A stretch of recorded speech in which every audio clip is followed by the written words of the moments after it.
Hi guys, my name's Nick Broughton and I am a random fish, and if you hit that subscribe button, we could be random fishes together.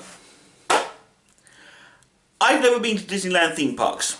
Yeah, I know, shocking, right? But the reason why I'm bringing this up is because I remember when Pirates of the Caribbean first came out in 2003, and I was almost uplifted by this movie, wondering where they got this idea from. And when I learned it was from a Disneyland ride, I was kind of amazed.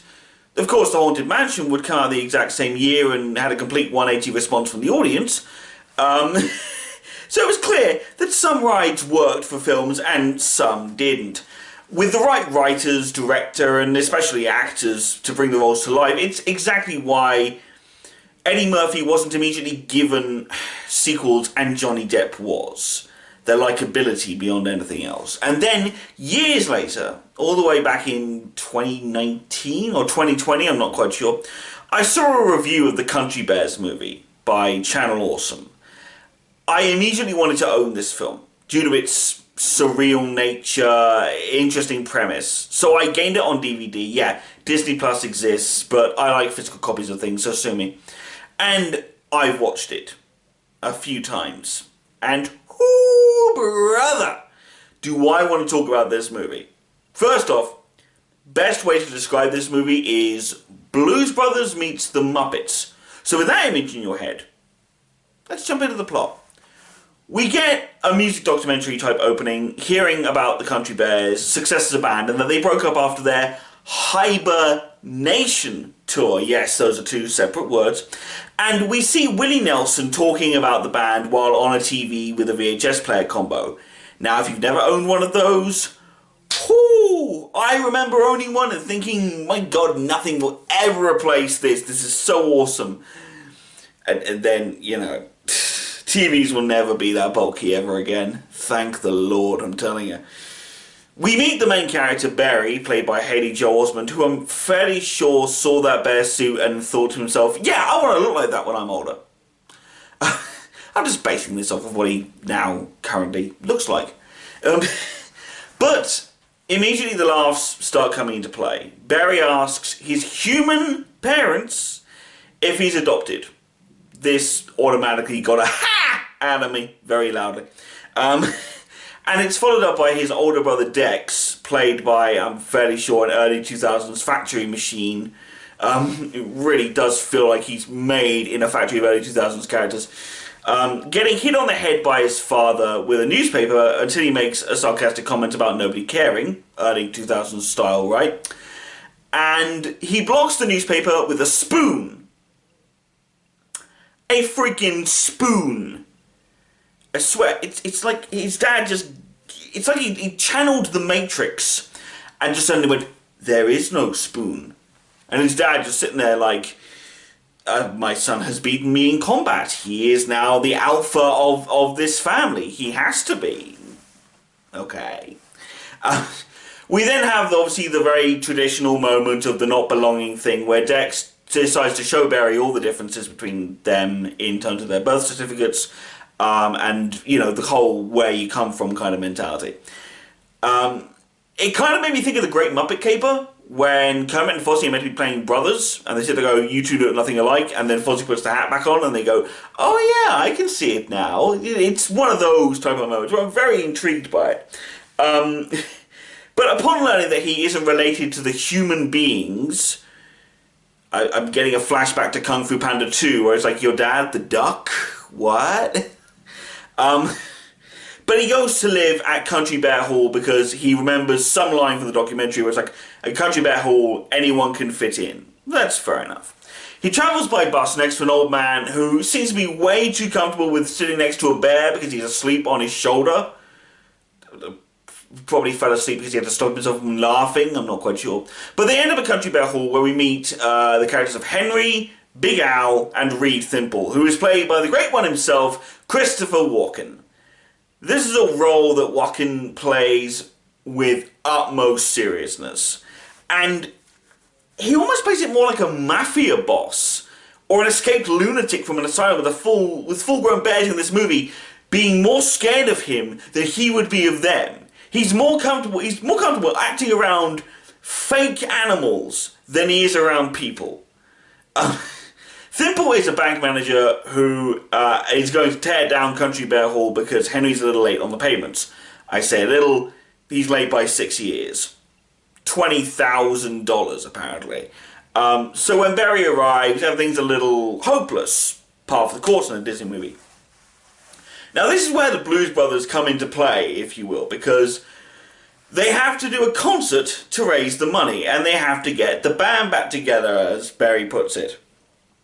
So all I'm thinking is that it feels like they should be wearing sunglasses or hats, you know. It feels like there should be some random Blues Brothers quotes being put in this movie, and it just never happened.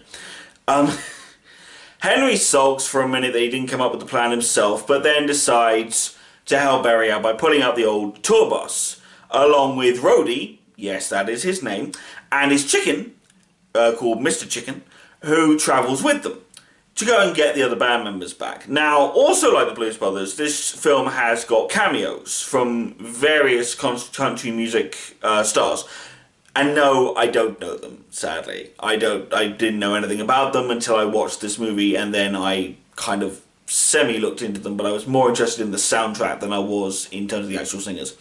But it does work in conjunction with what they want to do in this movie. For example, the first bear they get to is Fred Betterhead. He works security for a music video that is for a person called Crystal Harris. I had to look down to remember her name there. Crystal Harris, and even plays harmonica for them for a little musical number, which was so very weird and felt very, again, surreal nature, very high in the surreal nature, if you will. But in the end, shenanigans happen. He ends up on his back, meeting up with Henry and Barry, and they end up sort of saying that he wants to join them. Oh, by the way, Barry is spelled B-E-A-R-Y, not B-A-R-R-Y. Just for point of reference, just to really hammer home the fact that he's a bear living with humans. But next up is the fiddle player, Zeb Zuba, who is languishing in a honey bar who's run by Queen Latifah. Yes, I know she has a character, I know the character has a name, but I'm sorry, it's Queen Latifah. I'm not calling her anything else. I'm sorry, I'm just not. And he apparently owes her a lot of money, about $500 worth. She does start a sentence with the line, "as some of you may know," which is kind of an annoying little exposition dump device that I'm not particularly fond of, but to be honest, it's one of those rare things in this movie that's kind of annoying, but you kind of get over it very quickly. I'm sorry, you just do. But the idea is that they propose a wager where you have Zeb versus Queen Latifah's house band, and it's Zeb's fiddle versus them, and the idea is that it's kind of like a Devil Went Down to Georgia type moment. It's like a parody where you have the fiddle versus the guitar. And it's interesting because the idea is that if Zeb wins, he owes her nothing. But if he loses, then Queen Latifah keeps the Country Bear tour bus, which is a weird prize, but fine, we'll go along with it for now. Zeb, of course, ends up winning, despite the fact that he sucks so bad in the beginning. It's almost like the band could just be like, yeah, it's fine. It's fine. It's done. Whatever. But of course he starts kicking ass, and we get Zeb back in the band, and we also learn about their promoter, Rip Holland, who apparently has had nothing to do, no clients to talk to until Henry contacts him.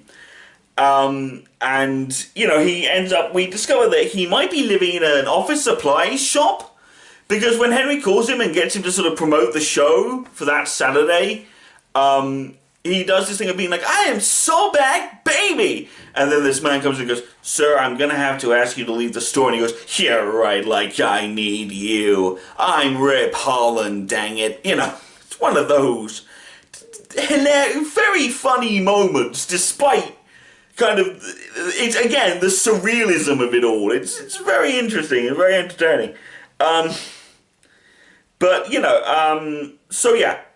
That's what's been going on. But of course, one thing we haven't been talking about is what's going on with Barry's family, or Barry's family. They call the police after Barry leaves the home to go to Country Bear Hall because he doesn't tell them. So they call the police to go off and find him, and they end up with this police duo called Ham and Cheats. Ham is spelt with 2 M's, and yeah, that's meant to be one of the intentional laughs. Just went fell flat, absolutely flat, there's no way. But, you know, we then get some more brilliant scenes with Walken, once again acting more around animatronic bears than real people, using an anvil to crush a small wooden model of Country Bear Hall, whilst half wearing boxers and bunny slippers, while the other half wearing, you know, shirt, tie, and braces. It's so silly that all I feel like doing is laughing because of how insane it is. But that's that. It's a quick scene, but it sticks in your mind. We then cut to Tennessee, who is an unbalanced marriage counsellor. He's obsessed over his long love, Trixie St. Clair. And he only agrees... He agrees to go with them originally, but he also has reservations because he doesn't know if anyone really remembers the Country Bears, much less would want to go to a concert done by the Country Bears. And of course, that's when we meet the second and, in a way, kind of last, really, active anyway, country music cameos in the film, played by Jennifer Page. Her name is Jennifer Page. She can't act for love nor money, but, you know, she does have a killer set of pipes, so it does help. And she sings a country song while the bears sort of get shoved around in the set and everything else. It feels more like a Broadway musical number than a film musical number, you know? It feels more like Blues Brothers 2000 than Blues Brothers. That analogy works, right? I think that analogy works. There's not really much else to say about that scene, apart from the fact that it's followed up by a car chase, literally from the police, who believe that Henry kidnapped Barry. So again, another reference to Blues Brothers 2000 there. But it ends up being led through a car wash. They get sucked out of the windows, and it ends up with Ham's hair turning into an afro, and Cheats with his hair sticking out like this. When he turns to us, your hair, it looks ridiculous. And he turns and his head's poking out. Like, it looks like a cartoon. It doesn't look real. It's one of those things. And also, oh, by the way, he had a moustache. But when he gets sucked out of the car, he loses the moustache. And it's just revealed to be fake. And yet, in a later scene, he pulls another one out of a suitcase and puts it back on. This looks okay, right? And Ham goes... and goes back to the scene. Like, it's such a random pullout, and they're so generic police types. But my God, that scene's funny. That's funny. It just is. The band ended up staying in a motel, and Barry discovers Trixie is playing with the band in a bar somewhere, and the band is really into it. Apart from this one woman who stands there with a look on her face that says, "I've played with so many bands, and this is the one that I'm stuck with on a movie. Are you serious?" It looks like she's in hell. Just looks like she's 100% in multiple depths of hell. It is insane. And it's disturbing as hell. It really is. But Trixie and Tennessee, they reunite. They sing a song together with, like I said, another country music cameo that's been put in the bar. As the original singers of the song that they end up singing, and it's this thing where they kind of just sat there, and I love this. There's this line where they say, you know, they were great, they were always great, better than the Eagles. I suddenly feel like the dude in Big Lebowski, just being like, I don't, you know, what is with the... I feel like I'm talking to the dude from Big Lebowski, sorry, where it's just like, what's wrong with the Eagles, man? Why are you gonna hate on the Eagles? I don't get it. Granted, I not know much about the Eagles. I'm not a massive Eagle fanboy or anything like that. But, you know, I just say, you know, give other bands a chance, maybe. You know, try it. Tennessee goes along with the band at this point. Barry also talks to his brother, Dex, over the phone, saying that he's not coming back. There is a legitimate brother-to-brother connection in the film. So I'm kind of okay with that because it is a Disney movie. You are meant to have like this kind of emotional, heartfelt moment. It's fine. It's great for that. But however, we now come to the final member of the band. Ted Betterhead is his name. And it looks like he's smoozing with the rich. That he lives in a mansion or something. And they even go off so far as to sort of see who they think is the gardener, but it's actually Elton John, which he's not a country music star, so how did that happen? Seriously, I think his agent needs to be fired. Poor bastard. But of course, it turns out that Ted isn't actually smoozing with the rich. He's the wedding singer for the band. He's been on hard times since the band broke up, and he's been using this sort of wedding singer thing as an excuse to do what he wants to do, as well as to be able to sort of get to know the rich and to sort of maybe get them to give him some more money, blah, blah, blah, all that kind of stuff. His brother Fred, from earlier in the movie, the first band that they picked up after Henry and Big Al. Big Al, by the way, being the big dumb bear, the supposedly big dumb bear at the back, although, frankly speaking, yeah, we'll get to him in a minute. But Fred Betterhead, who is Ted's brother, obviously, says this whole thing, be like, you don't have to lie to us, you're family, and you're going, and he punches him in the face, which suddenly made me remember Nicolas Cage in the Wicker Man remake, so that was brilliant. It just felt like one of those moments, like, what? Okay, fine. They start arguing about who caused the band to break up all those years ago, and, you know, family stuff gets mentioned about the whole, you know, we're not a family, blah, blah, blah. And Barry has kind of the realization that, you know, family are the people who love you no matter what, and, oh my God, my parents, you know, my adopted parents, they love me. I should go back to them, and he goes back home.